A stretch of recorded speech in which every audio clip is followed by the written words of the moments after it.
China के economical problems क्या दुनिया के लिए इकोनॉमिकल क्राइसिस की शक्ल अख्तियार कर सकते हैं? कहा जाता है कि जब अमेरिका छींक भी मारता है तो बाकी दुनिया को ज़ुकाम हो जाता है, मगर जब चाइना की सूरत हाल अच्छी ना हो तो फिर उसके क्या असरात मुरतब होंगे। 1 अरब और 40 करोड़ अफराद पर मुश्तमिल दुनिया की सबसे बड़ी मईशत को इस वक्त मुतअद्दिद मसाइल का सामना है, जिसमें सुस्त तरक्की, नौजवानों में बहुत ज़्यादा बढ़ती हुई बेरोज़गारी और प्रॉपर्टी मार्केट का बेहंगम होना शामिल है। अब मुल्क के भारी मकरूज़ रियल एस्टेट डेवलपर एग्रोग्रैंड के चेयरमैन को पुलिस की निगरानी में रखा गया है और स्टॉक मार्केट में कंपनी के हिस्स को मुअत्तल कर दिया गया। अगरचे ये मसाइल बीजिंग के लिए एक बड़े दर्द सर में इजाफा करते हैं, बाकी दुनिया के लिए इससे कितना फ़र्क पड़ता है। तज्ज़ियाकारों का ख्याल है कि आने वाले आलमी तबाही के खदशात को बढ़ा चढ़ा कर पेश किया गया है, लेकिन मल्टी नेशनल कॉरपोरेशंस, उनके मुलाजमीन और यहाँ तक कि वो लोग जिनका चाइना से बराह रास्त कोई ताल्लुक़ नहीं, वो भी इस सूरत हाल के कुछ न कुछ असरात ज़रूर महसूस होने के कवी इम्कानात हैं। इसका ताल्लुक़ इस बात पर भी मुनहसिर है कि आप कौन हैं। सिंगापुर में एशियन ट्रेड सेंटर के एग्जीक्यूटिव डायरेक्टर ने यह सवाल किया कि मिसाल के तौर पर अगर चीनी लोग बाहर लंच करना छोड़ते हैं तो क्या इससे आलमी मईशत मुतासिर होगी। उसका जवाब वो नहीं जो आप तसव्वुर कर सकते हैं, लेकिन ये यकीनी तौर पर इन फर्म्स को मुतासिर करेगा जो घरेलू चीनी खपत पर बराह रास्त इन्हिसार करते हैं। सैकड़ों बड़ी आलमी कंपनियां जैसे एप्पल, वॉक्सवैगन वगैरह चीन के वसी मार्केट से अपनी आमदन का बहुत ज़्यादा हिस्सा हासिल करती हैं। यहाँ किसी भी मुआशी बहरान के असरात दुनिया भर के हज़ारों सप्लायर्स और मुलाजमीन महसूस कर सकेंगे जो इन कंपनियों पर इन्हिसार करते हैं। जब आप गौर करेंगे कि चीन दुनिया की पैदावार के 1/3 से ज़्यादा का ज़िम्मेदार है, तो इसकी सरहदों से बाहर भी इसको दरपेश मसाइल की गूंज पहुंचती है।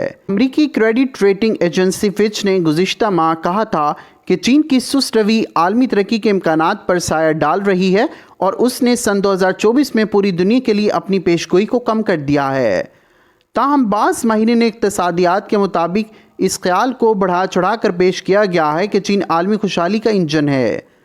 ऑक्सफोर्ड यूनिवर्सिटी के चाइना सेंटर के माहिर मुआशियात जॉर्ज मैक्सन का कहना है कि अदाद-ओ-शुमार के एतबार से जवाब हाँ में है, क्योंकि चीन का आलमी तरक्की में तकरीबन 40% हिस्सा है। उनके मुताबिक देखना ये होगा कि इस तरक्की का फ़ायदा किसको हो रहा है। चीन तिजारत में खासा ज़्यादा सरप्लस में है, इसकी बरामदात इसकी दरामदात से कहीं ज़्यादा हैं, इसलिए चीन कितनी तरक्की करता है या नहीं, ये बाकी दुनिया की निस्बत चीन के लिए ज़्यादा अहमियत का हामिल है। इसके बावजूद चीन सामान और ख़िदमात पर कम खर्च करता है या हाउस बिल्डिंग पर, जिसका मतलब है कि खाम माल और अजनास की कम तलब। अगस्त में मुल्क ने पिछले साल के मुकाबले में तकरीबन 9% कम दरामदात की थी। सिडनी के एक इंस्टीट्यूट के डायरेक्टर ने कहा कि बड़े बरामद कुनंदगान जैसे ऑस्ट्रेलिया, ब्राज़ील और अफ्रीका के कई ममालिक इससे सबसे ज़्यादा मुतासिर होंगे। चीन में तलब कम होने का मतलब ये है कि वहाँ कीमतें कम रहेंगी। मगरबी सार्फिन के नुक्ता नज़र से ये बढ़ती हुई कीमतों को रोकने का एक खुश आइन तरीका होगा, जिसमें शरह सूद में मज़ीद इजाफा शामिल नहीं। उन्होंने कहा कि ये उन लोगों और कारोबारी इदारों के लिए अच्छी खबर है जो ज़्यादा अफरात ज़र से निमटने की कोशिश कर रहे हैं। लिहाजा मुख्तसर मुद्दत में आम सारिफिन चीन की तरक्की में सुस्त रवि से फ़ायदे उठा सकते, लेकिन तरक्की पजीर दुनिया में बसने वालों के लिए इसके तवील मुद्दती असरात होंगे। पिछले 10 वर्ष में चीन ने बेल्ट एंड रोड इनिशिएटिव के नाम से मशहूर बुनियादी ढांचों के मंसूबों में $1 ट्रिलियन से ज़्यादा की सरमायाकारी की। 150 से ज़ायद ममालिक ने सड़कों, हवाई अड्डों, बंदरगाहों और पुलों की तामीर के लिए चीनी रकम और टेक्नोलॉजी हासिल की। रोलैंड के मुताबिक अगर मौशी मसाइल अंदरून मुल्क बरकरार रहे तो इन मंसूबों पर इसके मनफी असरात, यानी कि इन मंसूबों के लिए चीनी अज़्म में कमी की सूरत में मुरतब हो सकते। अब चीनी कंपनियां और बैंकों के पास बैरून मुल्क फैलने के लिए एक जैसी माली ताकत नहीं होगी। अगरचे बैरून मुल्क चीनी सरमायाकारी में कमी का इम्कान है, लेकिन ये वाज़ेह नहीं कि चीन के मुल्क की इक़्तिसादी सूरत हाल इसकी खारजा पॉलिसी को किस तरह मुतासिर करेगी। کچھ مبصرین کا کہنا ہے کہ کمزور چین امریکہ کے ساتھ خراب تعلقات کو ٹھیک کرنے کی کوشش کر سکتا ہے۔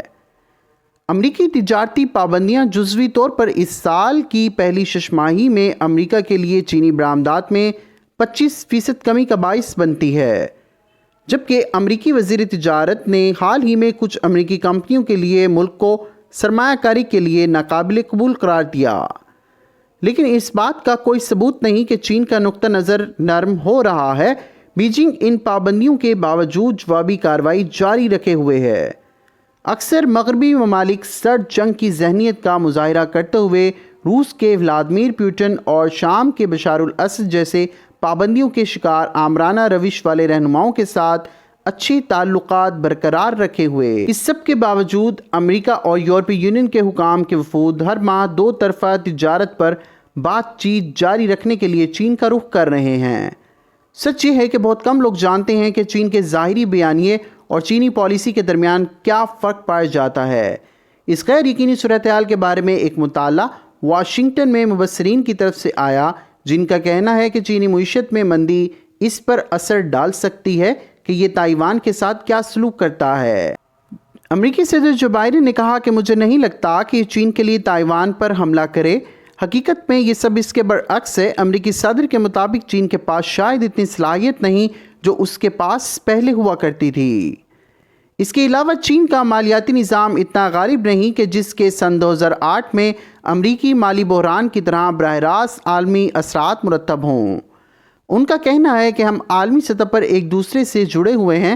جب آپ کے پاس ترقی کے بڑے انجنوں میں سے ایک کام نہیں کرتا تو یہ ہم میں سے باقیوں کو متاثر کرتا ہے، اور یہ اکثر ہم میں سے باقی لوگوں کو ان طریقوں سے متاثر کرتا ہے جن کی ہم توقع نہیں کرتے۔ ان کے مطابق اس کا مطلب یہ نہیں کہ ہم سن 2008 جیسی صورتحال کی طرف دوبارہ بڑھ رہے ہیں، تاہم بات یہ ہے کہ جو کبھی کبھی مقامی مسئلہ معلوم ہوتا ہے تو ایسے میں یہ مقامی خدشات ہم سب پر اثر انداز ضرور ہوتے ہیں۔